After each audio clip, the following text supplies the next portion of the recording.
Sa bawat basket ng prutas at gulay ay mayroong kwento. Ngayong araw ay bibigyan natin ng pansin ang mga taong nagbibigay buhay sa ating mga pagkain, hindi mula sa mga kainan, kung hindi mula sa pagtatanim. Magandang araw mga kasulit. Ako si Allen at nandito tayo ngayon sa Nepo Center upang tunghayan ang relaunch ng Farm ni Juan. Ating kilalanin ng ating mga local farmers at vendors at pakinggan ang kanilang storya ng sipag, tiyaga at pagmamahal sa kanilang ginagawa.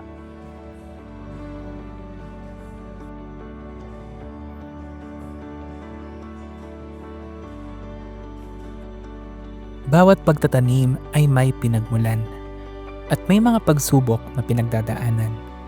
Ayon nga sa isang kasabihan, magtanim ay di biro.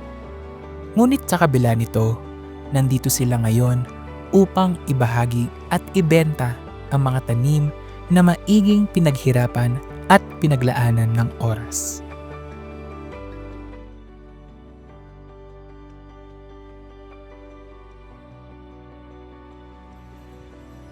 Yung naisipan po namin nagtanim ng mga prutas namin kasi nung dati po, mga bata po kami, isang produkto lang po yung pananim namin. Gabi lang po tsaka luya. Pero nakita naman po namin na may iaangat po pala yung mga prutas. Nagtanim po kami ng mga saging, papaya, abukado. Yun po yung naisipan namin itanim para po may pangkunang kami ng pang-araw-araw namin para sa mga anak namin po. Simula pa naman po bata po kami, natuto na po kaming magtanim po. Para sa kanila, hindi lang basta trabaho ang pagtatanim at pagbebenta ng ani. Ito ay kanilang pamumuhay. May mga ilan na namana ito dahil sa pamilya. May mga ilan din na nagsimula sa wala, ngunit sinubukang bungkalin ang lupa sa pag-asang sila ay makaani at makabenta. Opo.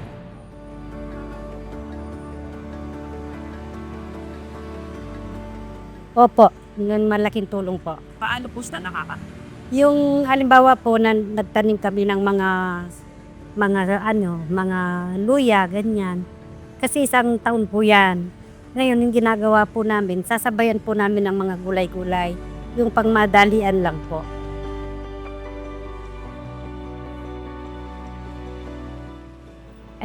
Yun na po yung nagisnan namin.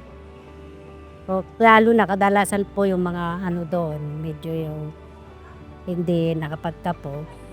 Kaya yun po, halos sa lupa lang po ang inaano namin. Sa likod ng bawat paninda ay kwento ng sakripisyo mula sa pagtaas ng halaga ng pera, pabago-bagong lagay ng panahon, hanggang sa kakulangan ng suportang natatanggap. Pero bakit nga ba patuloy pa rin sila?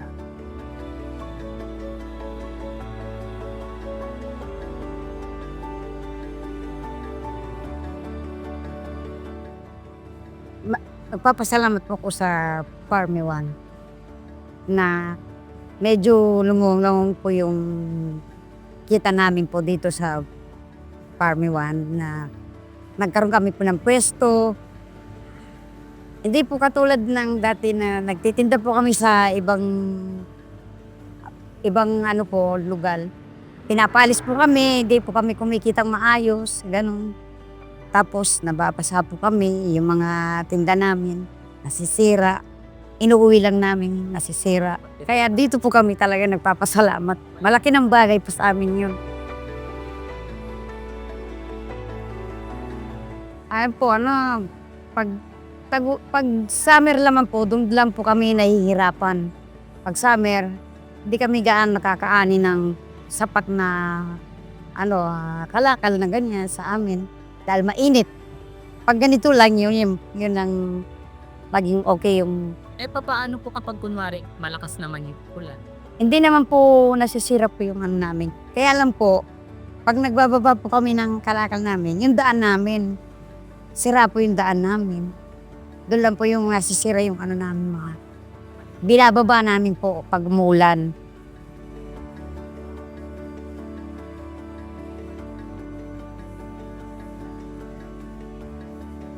Kasi po nung una,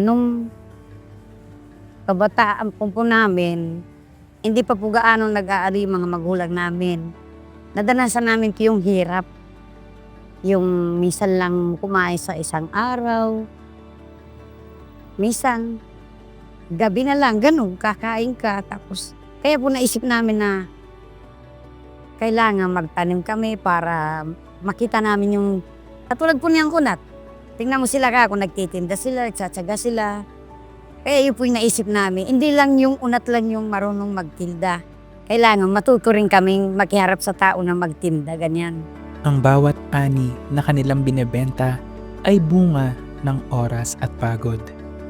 Hindi nila ito ginagawa dahil kailangan. Kung hindi dahil para sa kanila, ito na ang takbo ng kanilang buhay.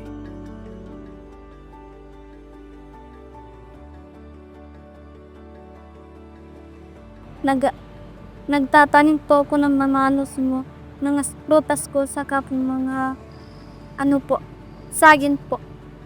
Tas tumutulong po ako sa mga magulang ko po na magtanim po. Nagbebenta po. Tapos, yun po, palaging naglilinis ng tanim para mausbong yung bunga. Yun po. Tapos, pag namunga na, masaya na po kami, may bebenta kami.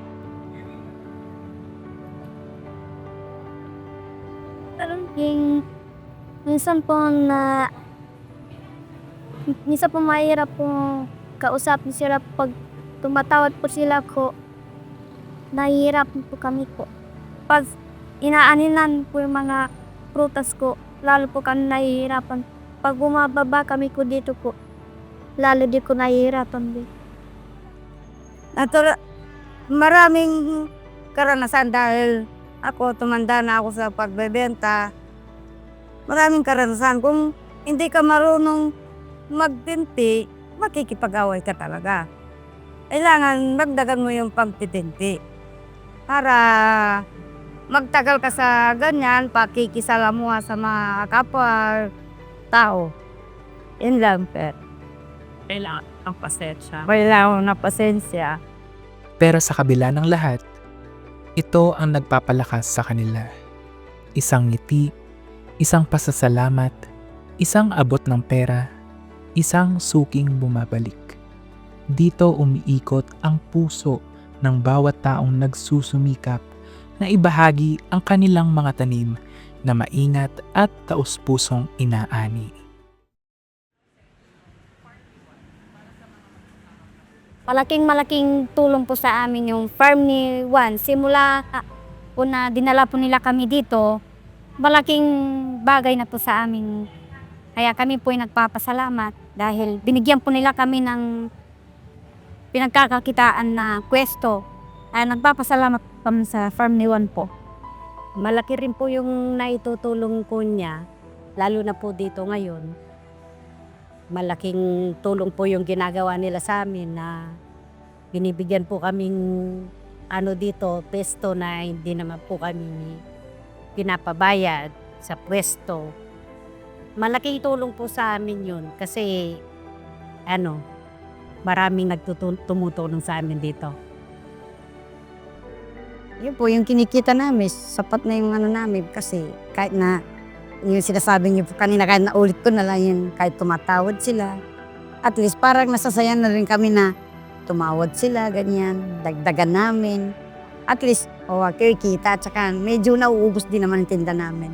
Tsaka masaya kami kung nagbibigay kami, yung tiran na lang namin. Masaya kami po sa loob namin. Hindi naman sila nangingi, kami lang nagbibigay. Kasi para matikman nila yung galing di sa amin. Tama.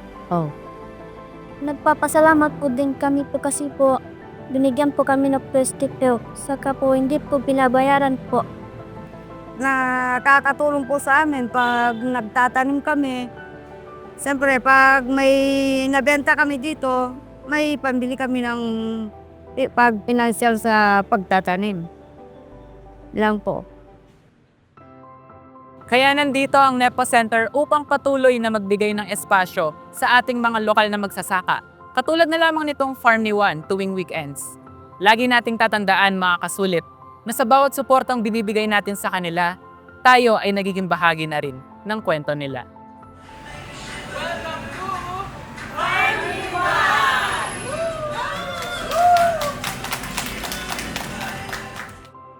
Don't forget to show some love by liking and sharing this video and subscribing on our YouTube channel. And also don't forget to follow us on other social media accounts on Facebook at Nepo Center and on TikTok at nepo.tv. This has been your masigasig na kasulit, Allen. Kita-kit sa susunod na episode.